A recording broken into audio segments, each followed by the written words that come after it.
हम आपके दुख को समझते हैं, आपके दर्द को समझते हैं, और हम ये दुख आपका मिटा के रहेंगे। ये एक नासूर जो आपको हो गया है ना, ये नासूर को चीरा लगा दिया हमने, इसका सारा गंद निकाल के, और जल्दी आपको राहत मिलेगी, आपके बच्चे मिलेंगे।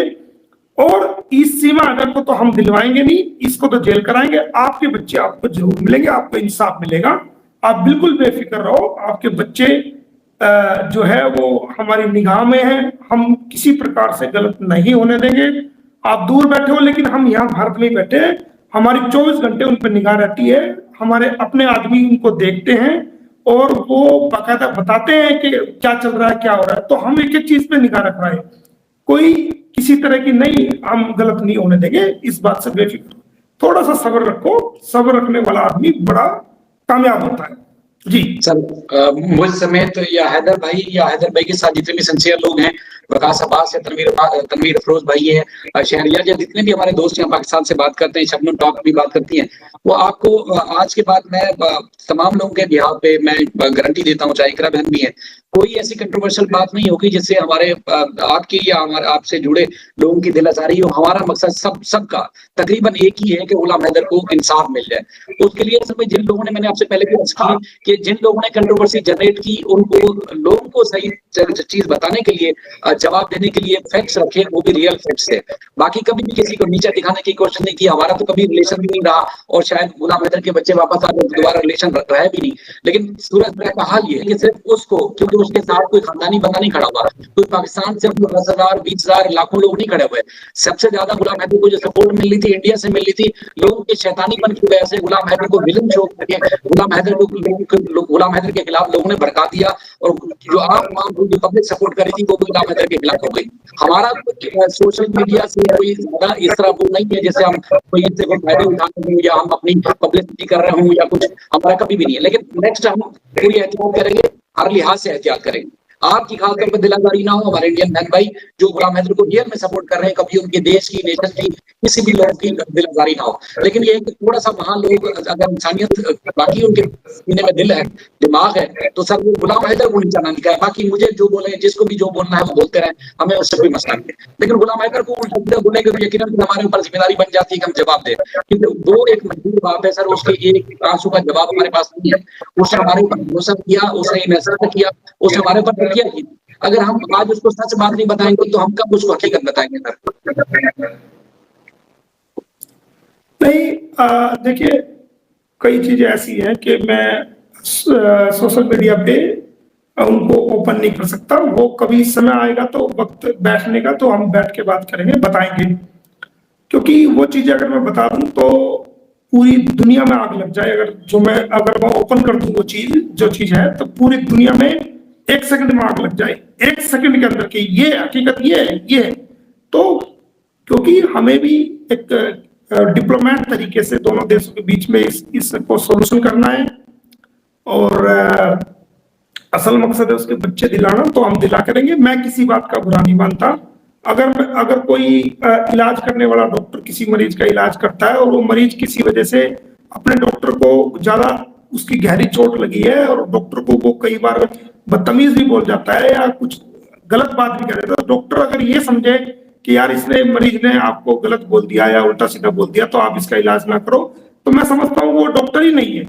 उसके अंदर वो डॉक्टर होने का उसको माते नहीं है, तो वो कभी भी मरीज का बुरा नहीं मानता। इसी प्रकार से वकील है कि अगर कोई क्लाइंट उसको दर्द है, दर्द भी ऐसा है कि शायद अगर जो वैसा दर्द होता है शारीरिक वो ठीक हो जाता है, लेकिन दर्द ये दिल का दर्द है, एक उसकी पूरी जो है वो उसको रोज मरता है, वो रोज जीता है। मैं समझता हूँ उसके दर्द को।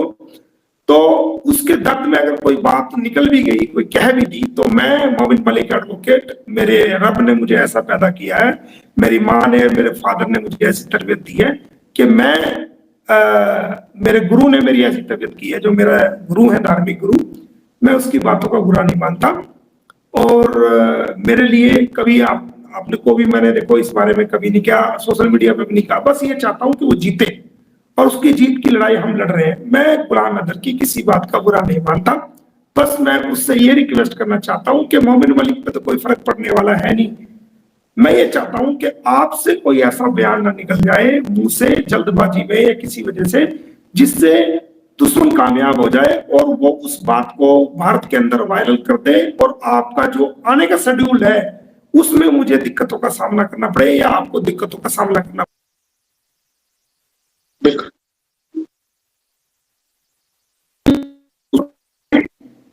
उसको तोड़ मरोड़ करके दिखाया। तो मैं नहीं चाहता कि वो आप सादे अंदाज से, आप एक शरीफ आदमी है, एक कम पढ़े लिखे हैं, लेकिन आपको समझ है, आप अपने अंदाज में कोई बात कहेंगे लेकिन उसको वायरल किया जाएगा दूसरे अंदाज में। इसलिए आपको बड़ा, क्योंकि अब आप भारत आने वाले हो, बड़ा सोच समझ के स्टेप लेके आपको स्टेटमेंट देनी चाहिए ताकि आपका कोई नुकसान ना हो और दूसरे व्यक्ति को आपके ऊपर या हमारे ऊपर उंगली उठाने का मौका न मिले और आप जीत की तरफ चल पड़े। तो मंडे को मैं विदेश मंत्रालय दिल्ली भारत सरकार में जा रहा हूं उनके अधिकारियों से मिलने। जो ऑर्डर्स हुए हैं वो पहुंच चुके हैं उनको, उस बारे में डिस्कशन है हमारी।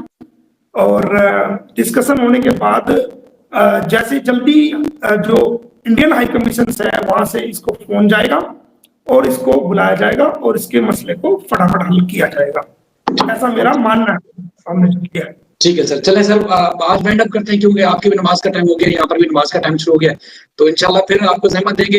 लेकिन मैं अपने तमाम दोस्तों से कहूंगा कि गुलाम हैदर की बात का बुरा मत माना करें। कुछ शैतान लोग वो उनको विलन बनाकर उनके खिलाफ कंट्रोवर्सी जनरेट करते हैं, लेकिन उसका गुलाम हैदर की नीयत साफ है, वो बाप है और उसकी बाप होने की हैसियत से आप उसकी तकलीफ समझेंगे तो मेरी तरह आज के बाद आप भी आजीम के सारे के साथ लोगों से बात कर रहे होंगे। जी जी, थोड़ा सा नीयत अच्छी बात है, साफ है, अच्छी बात है, साफ है, लेकिन उसकी तो नीयत साफ है, लेकिन जो वो बोल रहा है वो, चलो हम मान लें उसकी नीयत साफ है, अपने दिल से सवाल कर रहा है, कह रहा है, लेकिन वो फ्लो में इतना सब कुछ किया जाता है जिससे लोग जो है उसको लेकर के हमसे भी सवाल करते हैं और उसको फिर चलाते हैं, वो चल जाता है और वो वायरल हो जाता है। तो इसलिए मैं यही समझा रहा हूं कि वो अब एक आम आदमी नहीं है, पूरे भारत का बच्चा उसको जानता है, पूरी दुनिया के लोग जानते हैं। तो अगर वो कोई एक भी बात मुंह से निकालेगा तो वो पूरी दुनिया में साया हो जाएगी, पूरी दुनिया में उसको वायरल हो जाएगी। तो उसको कोई भी बात, इंग्लिश में कहावत है फर्स्ट वे देन से, यानी पहले तोलो फिर बोलो। तो थोड़ा सा इस चीज का ख्याल रखें। चलो हमारी इज्जत या हमारी जिल्लत उस पे हम नहीं जाते, वो इज्जत और जिल्लत देने वाला तो खुदा है। अगर हमारे नसीब में इज्जत है तो हमें इज्जत मिलेगी और अगर हमारे नसीब में जिल्लत है तो हमें जिल्लत।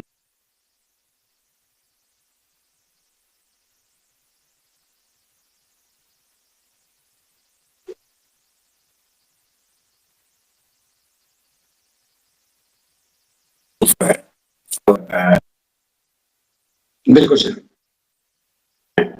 उसी का फायदा है और उसी की कामयाबी है। हम चाहते हैं वो जीते। मैं कहता हूं अगर आप वकील भी चेंज कर लोगे ना और दुनिया के कोई से भी अच्छे वकील को कर लो, तो मैं तो ऐसा इंसान हूं कि अगर आप वकील भी चेंज कर लोगे मैं भी इंसानियत के नाते फिर भी तुम्हारी मदद कर दूंगा। मुझे कोई किसी प्रकार का गिला शिकवा नहीं है, लेकिन आप अपनी लड़ाई को लड़ना सीखो कि हमने अपनी लड़ाई को लड़ना कैसे है। क्योंकि दुश्मन जो है वो दुश्मन तो चाहता है कि आप कोई मुख से ऐसी बात निकालो और जो वो कंट्रोवर्सी पैदा हो।